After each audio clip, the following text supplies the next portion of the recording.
हरे कृष्णा। भगवान श्री कृष्ण के श्रीमुख से एकादशियों का माहात्म्य सुनकर श्रद्धापूर्वक उन्हें प्रणाम करते हुए युधिष्ठिर महाराज ने कहा, हे केशव, आपके श्रीमुख से एकादशी की कथाएं सुनकर मुझे असीम आनंद की प्राप्ति हुई है।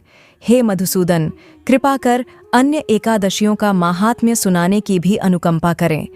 तब श्री कृष्ण ने कहा, हे युधिष्ठिर, अब मैं माघ मास के कृष्ण पक्ष की षटतिला एकादशी व्रत की कथा सुनाता हूँ। एक बार दालभ्य ऋषि ने पुलस्त्य ऋषि से पूछा, हे ऋषि श्रेष्ठ, मनुष्य मृत्युलोक में ब्रह्महत्या आदि महापाप करते हैं और दूसरे के धन की चोरी तथा दूसरे की उन्नति देखकर ईर्ष्या आदि करते हैं। ऐसे महान पाप मनुष्य क्रोध, ईर्ष्या, आवेग और मूर्खतावश करते हैं और बाद में शोक करते हैं। हे महामुनि, ऐसे मनुष्यों को नरक से बचाने का क्या उपाय है?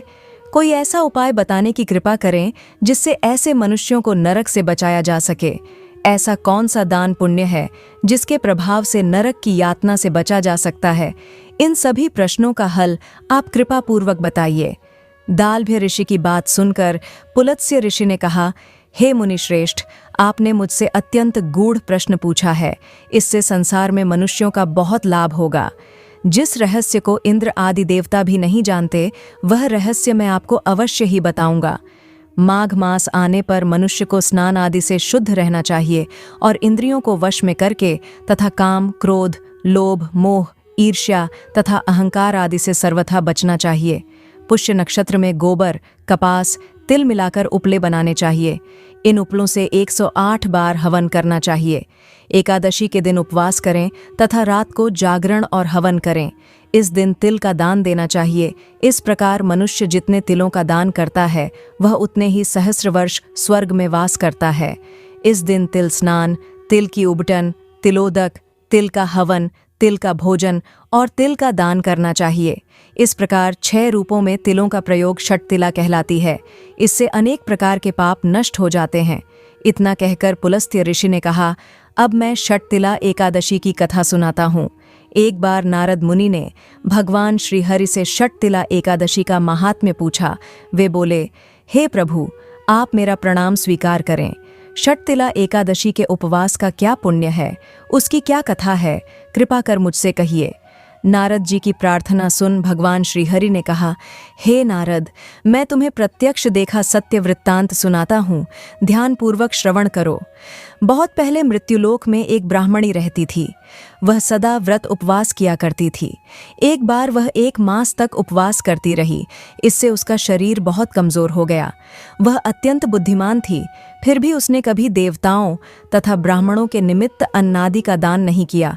मैंने चिंतन किया कि इस ब्राह्मणी ने उपवास आदि से अपना शरीर तो पवित्र कर लिया है तथा इसको स्वर्ग लोक भी प्राप्त हो जाएगा, किंतु इसने कभी अन्नदान नहीं किया है। अन्न के बिना जीव की तृप्ति होना कठिन है। ऐसा चिंतन कर मैं मृत्युलोक में गया और उस ब्राह्मणी से अन्न की भिक्षा मांगी। इस पर उस ब्राह्मणी ने कहा, हे योगीराज, आप यहाँ किस लिए पधारे हैं? मैंने कहा, मुझे भिक्षा चाहिए। इस पर उसने मुझे एक मिट्टी का पिंड दे दिया। मैं उस पिंड को लेकर लौट आया। कुछ समय व्यतीत होने पर वह ब्राह्मणी शरीर त्याग कर स्वर्ग आई। मिट्टी के पिंड के प्रभाव से उसे उस जगह एक घर मिला, किंतु उसने उस घर को अन्न धन से खाली पाया। वह घबराई हुई मेरे पास आई और बोली, हे प्रभु, मैंने अनेक व्रत आदि से आपका पूजन किया है, किंतु फिर भी मेरा घर वस्तुओं से रिक्त है। इसका क्या कारण है? मैंने कहा, तुम अपने घर जाओ और जब देव स्त्रियां तुम्हें देखने आएं, तब तुम उनसे षटतिला एकादशी व्रत का महात्म्य और उसका विधान पूछना। जब तक वह न बताएं, तब तक द्वार मत खोलना। प्रभु के ऐसे वचन सुनकर वह अपने घर गई और जब देव स्त्रियां आईं और द्वार खोलने के लिए कहने लगीं, तब उस ब्राह्मणी ने कहा, यदि आप मुझे देखने आई हैं तो पहले मुझे षटतिला एकादशी का महात्म्य बताएं।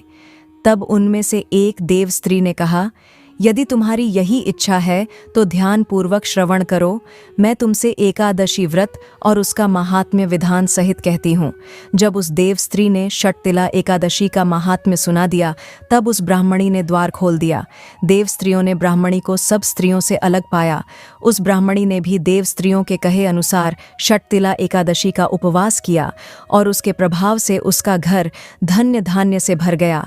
अतः हे पार्थ, मनुष्यों को अज्ञान को त्याग कर षटतिला एकादशी का उपवास करना चाहिए।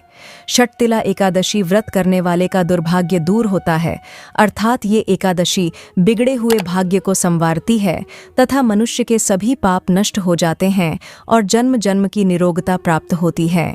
जय श्री हरि विष्णु।